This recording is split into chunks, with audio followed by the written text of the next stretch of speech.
Bonjour à toi et bienvenue dans ce nouvel épisode de l'art de ta puissance. Je suis super heureuse de te retrouver en ce lundi et en même temps avec un tout petit peu d'appréhension parce que je sais que le sujet que je vais aborder aujourd'hui peut faire beaucoup de vagues.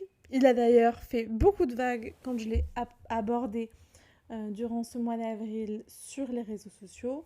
Et en même temps, j'avais envie de pouvoir avoir un format un petit peu plus long pour à la fois pouvoir étayer ma pensée et aussi que ce soit un format qui puisse être gardé dans le temps, sur lequel je puisse continuer de m'appuyer parce que je pense que c'est sincèrement une question très très importante à se poser. Et comme tu peux le voir dans le titre, aujourd'hui on va parler de ma vision de la maternité, de qu'est-ce que je fais aujourd'hui pour me préparer à devenir mère et de ce que je considère aujourd'hui comme être un acte de conscience, un acte d'évolution, un acte aussi militant qui va dans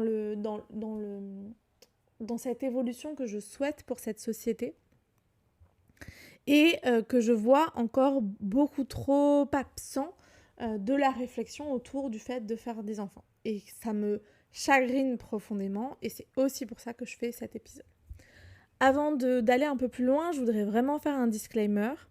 Je sais, en tout cas sur Instagram, sur Facebook, quand j'ai partagé autour de ce sujet-là, j'ai eu beaucoup de retours de la part de nombreuses personnes qui, je pense, ressentaient une certaine forme de culpabilité, pouvaient se justifier de la manière dont elles avaient fait des enfants, me dire aussi que en fait elles avaient juste pas le même niveau de conscience que moi et voilà que ça pouvait paraître un peu agressif. Et j'entends ça, hein. Donc du coup je fais ce disclaimer. La première chose, c'est que tout ce que je partage n'a aucune vision et visée à générer de la culpabilité ou même une certaine forme de jugement du fait d'avoir fait ça dans le passé, de continuer à faire ça, mais ça a plutôt une visée que ensemble on évolue, on fasse évoluer et on élève le débat et la conscience autour de ces sujets-là. Pour toi qui a peut-être envie de devenir mère ou qui est déjà mère ou qui accompagne des personnes avec un projet de maternité, pour qu'on puisse ensemble arrêter de faire des enfants comme si on consommait quelque chose et de comprendre la responsabilité derrière le fait d'amener un enfant sur cette terre et notamment la responsabilité financière et matérielle et l'impact que ça peut avoir sur l'intégrité physique, émotionnelle, énergétique, vibratoire et que la manière dont on fait des enfants aujourd'hui ou dont la grande majorité des êtres humains font des enfants aujourd'hui avec ce manque de conscience n'est pour moi pas à la hauteur des défis qui nous est demandé dans l'avènement de ce nouveau monde. Et donc de la même manière que je parle de manière très crue sur les sujets autour de l'entrepreneuriat, ça me semble être totalement hyper important de parler aussi de ces sujets de maternité parce que des entrepreneurs réellement puissancés dans leur processus entrepreneurial devrait prendre des décisions beaucoup plus conscientes et responsables dans le moment de faire des enfants. Et si j'en vois de plus en plus avoir ces réflexions, je vois aussi qu'il y a un angle mort pour certaines et que c'est important d'avoir ce genre de discussion. Voilà, donc petit disclaimer, vraiment, je vous invite à pas prendre les choses personnellement. Et si ça vient toucher une part de vous, ça montre que vous pouvez aussi continuer de penser autrement votre projet de maternité, de faire évoluer votre maternité vers quelque chose d'encore plus souverain et d'encore plus responsable et conscient. Donc, ceci étant dit, quelle est ma vision de la maternité et qu'est-ce que je fais aujourd'hui, moi, à 33 ans, en étant célibataire encore aujourd'hui, pour préparer ce projet de maternité. Déjà, autour de ce projet de maternité, ce qui a besoin, je pense, d'être nommé et d'être compris, c'est que j'ai traversé tout un processus pour accepter que ce dont j'avais envie, c'était d'être mère. Parce que j'avais des valeurs autour de la maternité qui me paraissaient totalement incompatibles avec ma vie aujourd'hui et aussi les projections que je pouvais avoir sur cette société. Parce que j'ai été élevée avec, dans un contexte très particulier, avec une mère qui a quand même été extrêmement présente, mais aussi avec avec pas forcément une aisance financière et matérielle. Et moi, j'ai grandi en ayant la conscience que pour mes parents, de nous nourrir, de prendre soin de nous financièrement et matériellement, avait un impact. Et ils avaient dû faire énormément de sacrifices pour qu'on soit à l'abri avec mon frère. Et donc moi, quand je me suis posée à l'adolescence la question de qu'est-ce que tu veux faire de ta vie, j'étais là, en fait, moi j'ai envie d'avoir un impact positif sur ce monde. Ça, je vous l'ai déjà raconté 500 millions de fois parce que c'est vraiment ce qui m'anime, enfin ce qui m'a toujours animée. Et en même temps, la question d'avoir des enfants, j'ai la sensation qu'elle se pose pas vraiment parce que j'aimerais pouvoir être hyper présente pour mes enfants et en même temps ne pas leur faire ressentir que avoir des enfants est un sacrifice. Et en fait, je ne souhaite pas faire de sacrifice pour avoir des enfants. Et le monde actuel dans lequel on pouvait être jusqu'à maintenant me semblait totalement incompatible parce que j'avais la sensation qu'il fallait que je travaille beaucoup pour à gagner de l'argent et que donc je pouvais pas à la fois être libre de mon temps et libre de mon argent. Et puis quand j'ai commencé à évoluer dans le monde de l'entrepreneuriat et du coaching, j'ai compris que ce point de vue pouvait être mis en cause. Et puis après, j'ai aussi exploré parce que ça fait qu'à peu près que 3 ans que j'admets, en tout cas que j'ai connecté avec ce désir de maternité. Et je pense que c'était aussi très lié au fait que j'ai aussi grandi dans un certain contexte d'abus, de maltraitance émotionnelle, etc. Qui a fait que le foyer, l'intimité pouvait me paraître dangereux. Et donc, après même avoir remis en question la question de, en fait, si c'est possible d'être maman, d'avoir du temps, d'avoir de l'argent et de faire les choses autrement, il a fallu que j'accepte que moi, je pouvais être en sécurité pour avoir des enfants. Donc ça, c'est un peu tout mon process. Et aujourd'hui, ce que je constate, c'est que au moment de faire des enfants, on continue de faire des enfants de la même manière, en tout cas pour beaucoup, qu'on faisait en 1980. C'est-à-dire, bon, bah, en fait, c'est facile de faire des enfants. Pour la plupart des couples, à part s'ils souffrent d'infertilité, avoir un enfant, c'est quelque chose de naturel, qui demande pas non plus bac plus 5. Voilà, c'est à la portée de tout être humain. Avec une gymnastique qu'on adore souvent. Et donc, voilà, je veux dire, faire des enfants, ça reste à la portée de tous. Le truc que moi je questionne, c'est depuis quel espace est-ce qu'on fait des enfants. Et je trouve qu'on fait encore beaucoup trop des enfants avec cette inconscience et cette irresponsabilité de l'impact que ça a pour eux, notre stabilité ou instabilité financière et matérielle. Et je le dis en carne propria, je l'ai traversé. Ma mère m'a eu, j'étais un accident, puis elle a eu mon frère très rapidement dans la relation avec mon beau-père quand elle l'a rencontré. Donc elle s'est retrouvée à 27 ans avec 2 enfants, et ils sont partis dans les Landes. Mon beau-père et elle ont repris à zéro toute leur vie professionnelle. Donc on a traversé des mois, des années assez compliquées en termes financiers. Donc je sais ce que c'est que de vivre ça. Et je trouve qu'aujourd'hui, on continue de faire des enfants comme si on prenait un aller-retour à Rio de Janeiro et qu'on se disait, bon, bah, je ne sais pas encore vraiment comment je vais financer les hôtels, comment je vais financer les sorties, mais bon, je trouverai bien la solution.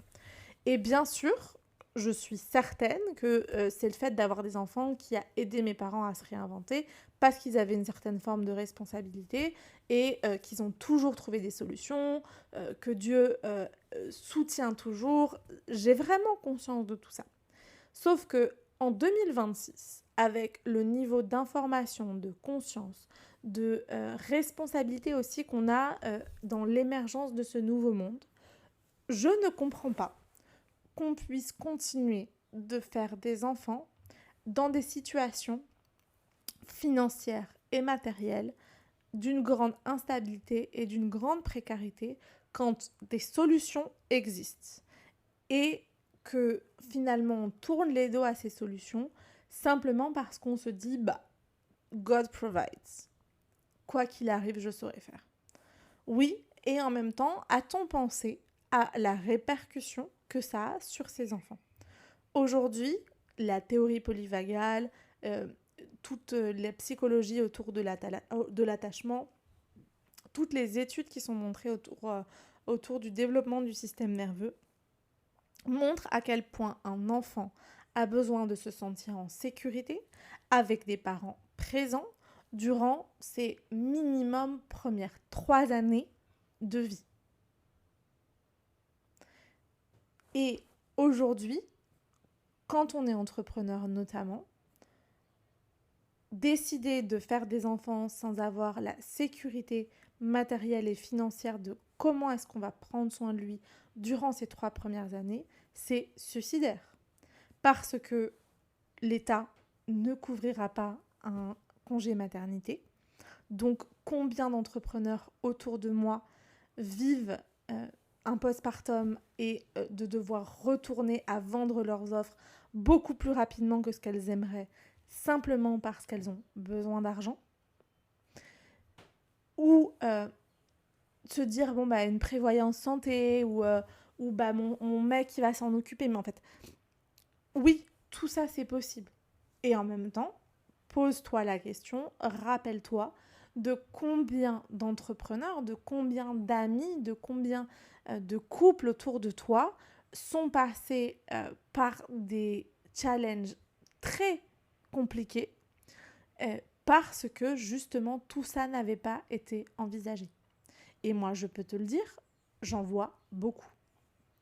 Notamment, tout ça, j'ai commencé à aborder le sujet parce qu'au mois de mars, j'avais beaucoup de personnes autour de moi qui étaient devenues mères et qui me partageaient qu'elles ne savaient pas comment elles allaient pouvoir ralentir, qu'elles allaient peut-être devoir travailler jusqu'au moins au 7-8e mois et qu'elles ne pensaient pas pouvoir prendre plus de 4 mois de congé maternité. Et ça, moi, je trouve ça problématique. Je trouve ça... je trouve qu'on peut élever le niveau d'éveil, de conscience et qu'un projet de maternité peut se préparer en amont. Et donc, en fait, c'est ce que je fais moi aujourd'hui. Aujourd'hui, j'ai conscience que le niveau d'éveil que j'ai envie d'offrir à mes enfants, j'ai envie d'amener des âmes conscientes sur cette terre et donc de faire ces enfants avec le plus de conscience possible. Et donc, ça passe, donc un sujet que je ne vais pas trop aborder aujourd'hui, mais de avec qui est-ce que je fais des enfants? Dans quel contexte? Et comment est-ce que je me prépare dès aujourd'hui à justement pouvoir me mettre en couple avec une personne où on s'éveille ensemble, où on évolue ensemble, où on est vraiment des partenaires, on est vraiment des compagnons, on est un couple avant tout, on est des amants avant tout. Et ça demande un niveau d'intimité, un niveau aussi de communication, un niveau de régulation. Et donc pour attirer une personne avec ce niveau de conscience et de régulation, j'ai besoin d'avoir moi dans mes chairs ce niveau de conscience et de régulation. Et puis je travaille, en tout cas j'œuvre au quotidien pour me créer un revenu sécure et récurrent que je pourrai toucher même quand je serai pendant 3 ans en postpartum. Parce que c'est ce qui va arriver et je sais que ça va arriver et je sais que je veux offrir le meilleur à mon enfant. Et donc, que ce soit par ton process entrepreneurial, que ce soit parce que tu vas diversifier tes sources de revenus, que ce soit en te créant un revenu passif, peu importe la manière dont aujourd'hui tu décides de créer cette sécurité financière, je trouve qu'elle n'est plus optionnelle aujourd'hui dans ce monde-là. Et que souvent, elle prend aussi quelques mois, quelques années à se créer. Et que plus tôt tu mets en place ce qu'il faut justement pour te créer cette sécurité financière, ce revenu récurrent, ce revenu résiduel qui est, en tout cas qui peut complètement se décorréler de ton temps et de ton énergie, plus tu auras la capacité de pouvoir être cette mère présente qui accompagne réellement le développement, le stade de développement de ton enfant et qui donc évite toutes ces problématiques, tous ces traumas développementaux que l'on voit aujourd'hui, qui est qui a un énorme impact. Aujourd'hui, par exemple, je sais que tout ce que je traverse en tant qu'adulte, de challenge, de régulation, de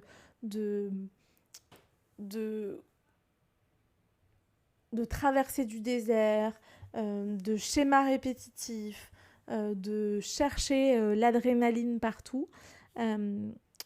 Et en fait, un peu cette forme très chaotique de vie vient de ces traumas développementaux.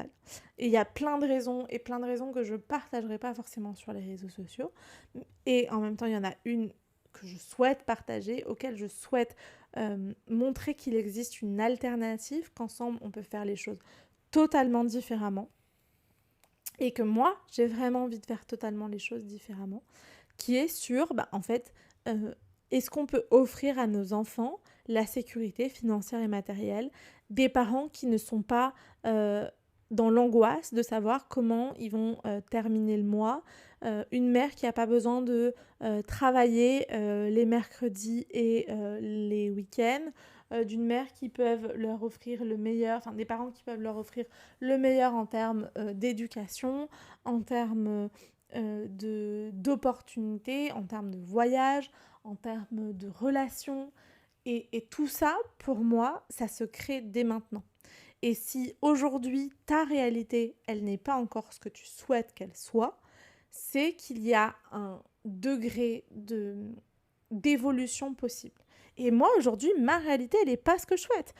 J'ai pas encore le niveau de relation que je souhaiterais avec mon futur mari. Mon futur mari n'est toujours pas là. Je sais que j'ai encore beaucoup de régulation à faire pour pouvoir me sentir en sécurité de devenir mère dans mon corps, en termes nutritionnels, en termes d'énergie et aussi en termes de sécurité financière et matérielle. Et pour autant, aujourd'hui, je sais que chaque pas que je fais, ou la plupart des pas que je fais, c'est vraiment en regardant comment je fais évoluer ma future maternité. Comment est-ce que je vais vers ma plus haute ligne de temps, cette plus grande réalité, et cette réalité où je suis vraiment fière de la mère que je suis.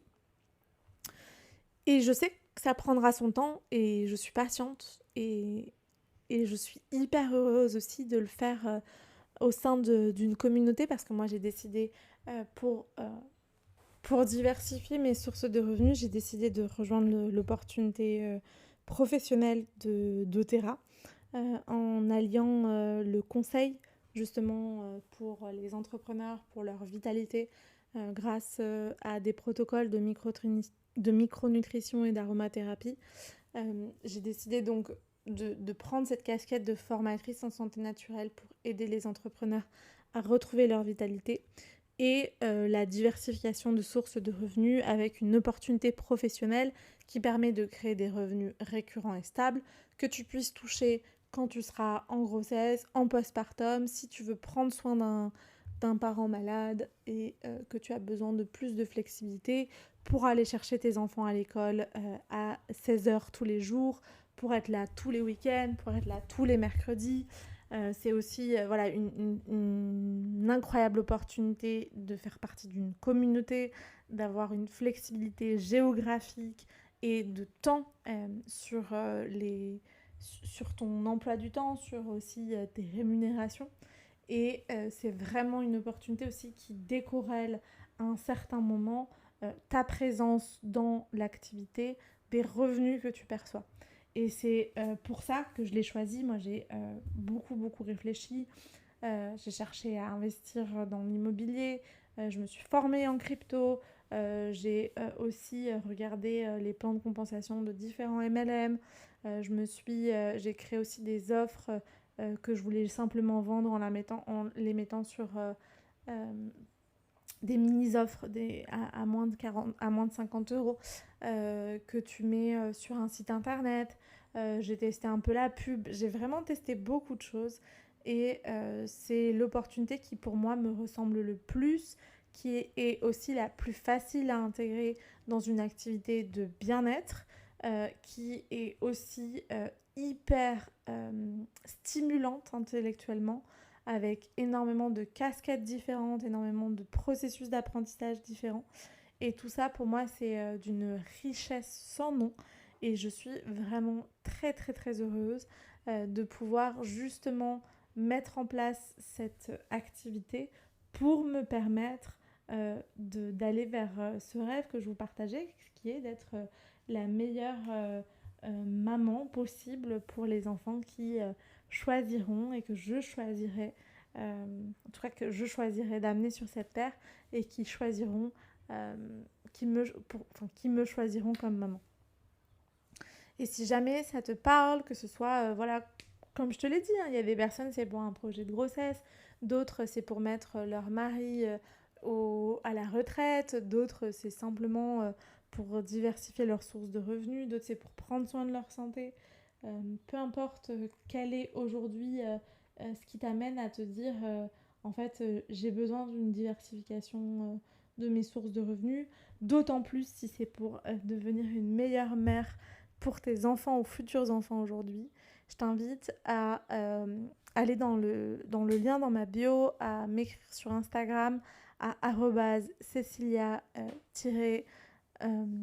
underscore du 8 Germain. Donc Cecilia-du-8 Germain. Je t'invite à m'écrire sur Instagram. Il est en description de cet épisode de podcast, peu importe la plateforme sur laquelle tu m'écoutes aujourd'hui. Voilà, de venir me dire, me partager que tu as envie d'en savoir plus autour de doTERRA, autour de ces protocoles, autour de cette opportunité. Et ce sera avec grand, grand plaisir que je t'en partagerai et que tu pourras voir si c'est quelque chose qui t'appelle. Voilà ce que j'avais envie de partager autour de ce sujet, de ce que je mettais en place aujourd'hui pour devenir mère, pour dans quelques années être la mère de cette nouvelle ère, de ce nouveau monde, de ce paradis sur Terre. Et je suis très curieuse de savoir comment est-ce que ça a résonné pour vous. N'hésitez pas aussi à venir me partager simplement ça. Qu'est-ce que ça a éveillé? Si ça a éveillé de l'inconfort, de la culpabilité, de la frustration. N'hésitez pas aussi à venir me le partager, je suis là pour ça. Alors, ne déversez pas vos émotions, on est souverain. Mais voilà, venir discuter, peut-être partager ensemble qu'est-ce que ça peut challenger. En même temps, qu'est-ce que ça a ouvert, quelles ont été les prises de conscience que tu as pu avoir. Avec très très grand plaisir d'échanger avec vous. Je te souhaite une très très belle semaine et puis à tout bientôt. Ciao ciao. Ah, j'allais oublier un des trucs les plus importants. Pense à liker, mettre un commentaire, mettre 5 étoiles à l'art de ta puissance, à t'abonner aussi si tu as envie de soutenir ce contenu, d'avoir accès dès que je publie un nouvel épisode. La semaine prochaine, on se retrouve avec mon amie Julie Delias, qui est une spécialiste dans la relation à soi, qui est une personne qui m'a beaucoup accompagnée cet hiver, et puis voilà, une amie très chère à mon cœur. Et on va vous parler de ces moments de pause dans l'entrepreneuriat, à quel point ils sont importants et comment les aborder avec le plus de neutralité, le plus de joie, de curiosité, de ressentir à quel point en fait c'est un besoin, à quel point ça aide juste à passer l'étape d'après. Donc voilà, on vous a enregistré un merveilleux épisode que je publierai la semaine prochaine. Et il suffit de t'abonner pour être au courant dès que je le publie. Je te souhaite une très très belle journée et à tout bientôt. Ciao ciao.